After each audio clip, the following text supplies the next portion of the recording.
Français dans le monde, la première plateforme multimédia d'aide à la mobilité internationale. Bienvenue sur notre podcast. Je m'appelle Gauthier Seiss et j'ai le plaisir d'accueillir aujourd'hui Alexandre Madjar, pianiste, lyonnais et expatrié depuis 3 ans à Vienne, en Autriche.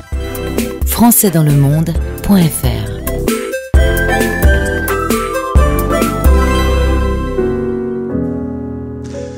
Si vous aimez la musique, si vous aimez la même chose que nous, sur une radio, aujourd'hui on entend plutôt de la pop, eh bien on va se mettre au piano.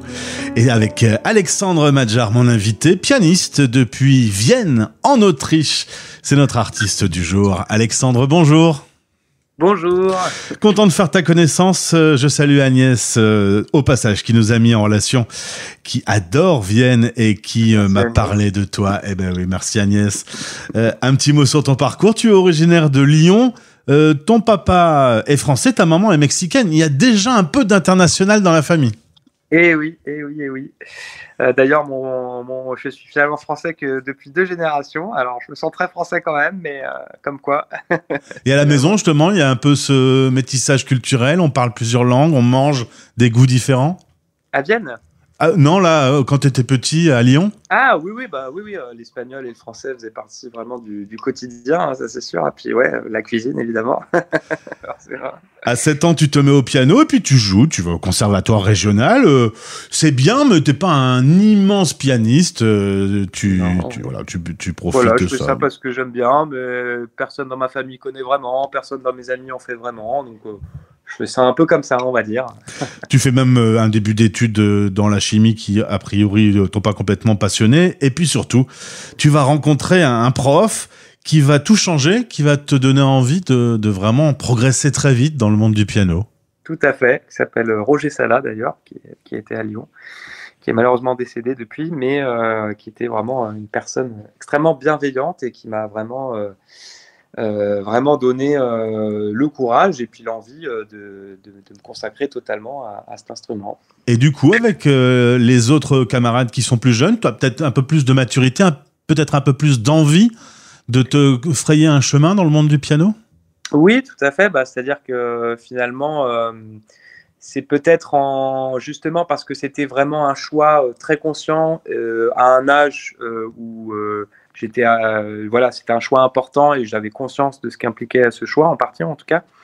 Donc c'est vrai que c'est à partir du moment où j'ai décidé de vraiment plonger là-dedans, jamais depuis une seule seconde j'ai douté de ce choix et c'était pour moi toujours très très clair, quoi. Pourtant c'est difficile d'accès. Il y a 2 grandes écoles en France, à Paris et à Lyon. Tu vas rentrer à l'école supérieure pour y passer ta licence puis ton master. Évidemment, on a la possibilité de faire un Erasmus, même quand on joue du piano et qu'on apprend cette passion musicale.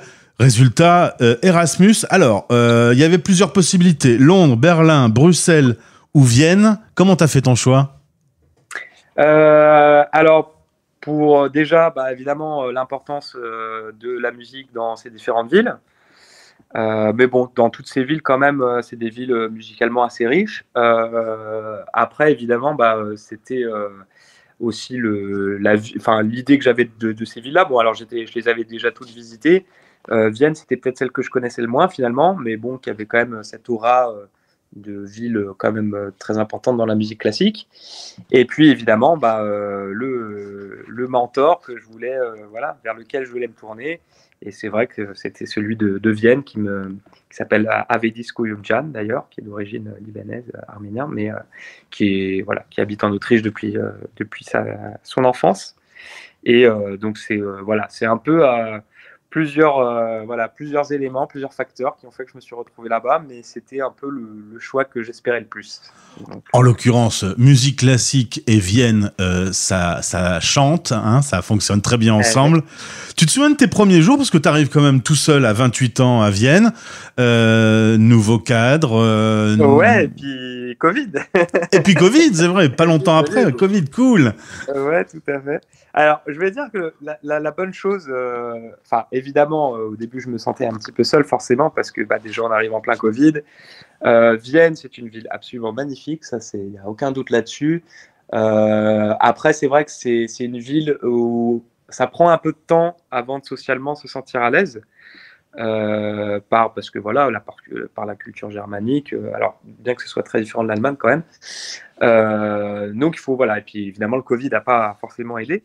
Mais la belle chose, on va dire, d'être arrivé pendant le Covid, c'est que les premiers confinements ici, on pouvait sortir librement dehors. Alors, il n'y avait pas de regroupement, tout était fermé, etc.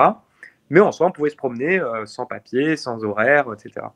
Et donc, c'est vrai que j'ai passé, je me rappelle, mes premières semaines, premiers mois, à faire beaucoup, beaucoup de balades. Je me suis très vite pris un vélo aussi et à explorer la ville. Et c'est vrai que c'est une ville qui est tellement baignée d'une richesse culturelle, historique, ou même d'ailleurs, il y a énormément de noms de rues aussi qui renvoient à des compositeurs ou à des événements musicaux, que c'est vrai que j'ai beaucoup aimé quand même cette exploration de Vienne que je connaissais encore très peu.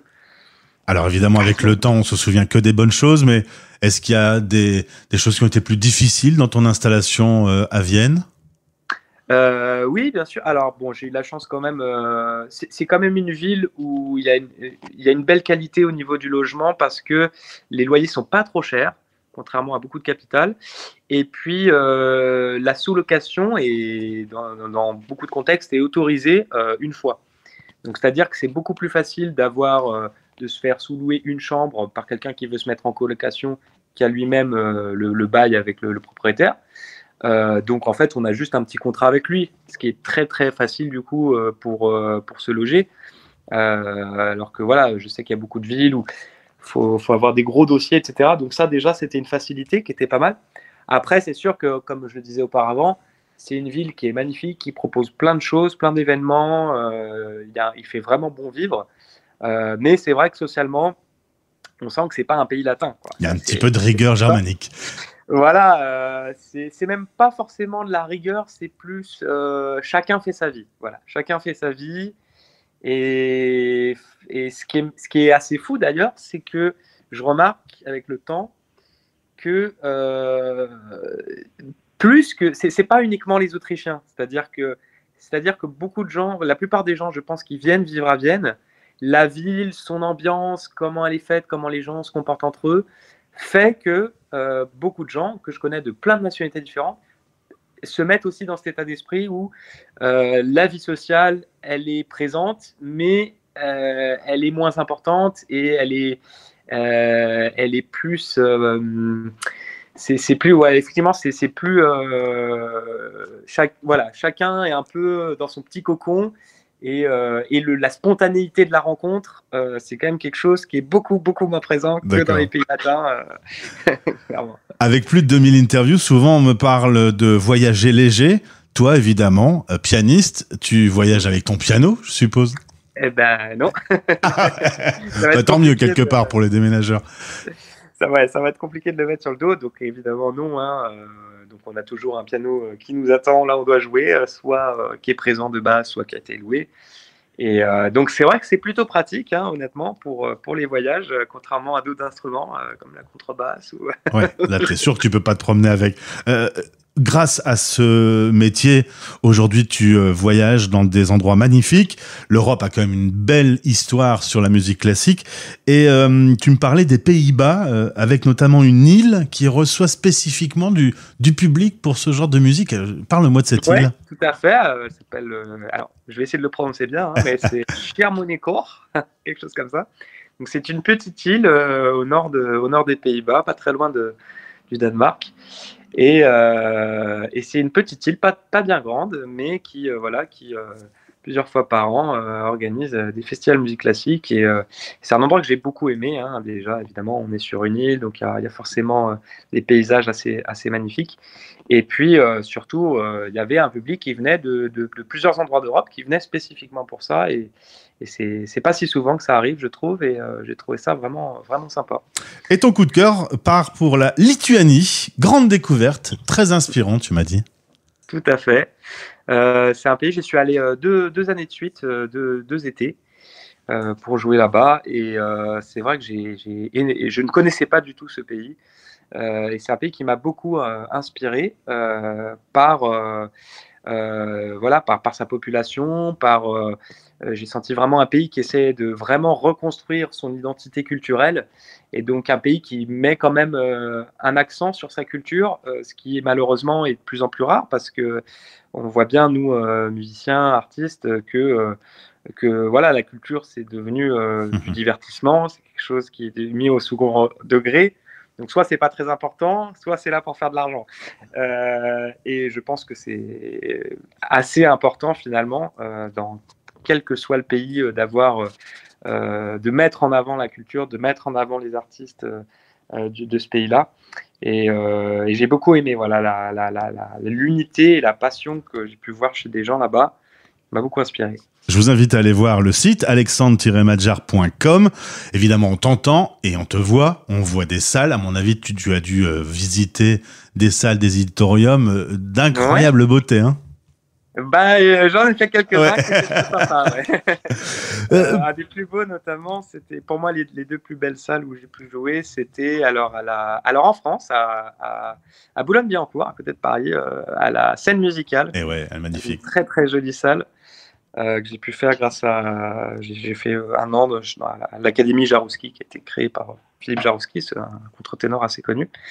Et l'année dernière, j'ai eu la chance aussi d'accompagner un chœur. Alors en plus, c'était un coup de fil un peu au hasard. On m'a appelé, oui, on a besoin d'un pianiste, c'est dans une semaine, est-ce que tu peux le faire? J'ai dit, allez, let's go. Et c'était dans le Rudolfinum de Prague, la salle Dvorak, qui est une magnifique salle historique, énorme. Donc c'est vrai qu'il y a eu quelques salles comme ça qui assez jolies. Sont sympas. Alexandre, ma dernière question pour boucler la boucle. Est-ce que tu as déjà ou est-ce que tu comptes jouer au Mexique? Eh bien, j'ai jamais malheureusement joué au Mexique, et c'est quelque chose, je suis en train justement de créer les contacts pour le faire, parce que c'est quand même aussi un de mes pays qui est, voilà, j'ai beaucoup de famille là-bas, et un de mes rêves, ce serait notamment que ma famille mexicaine puisse me voir jouer dans un concert là-bas.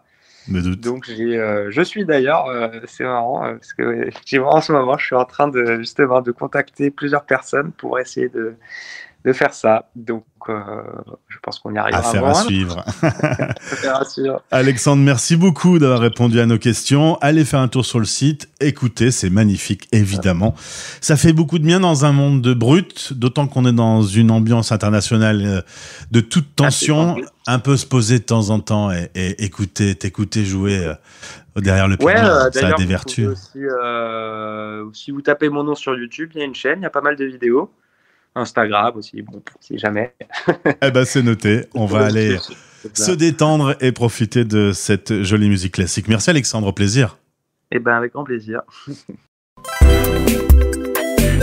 Retrouvez ce podcast en intégralité sur françaisdanslemonde.fr.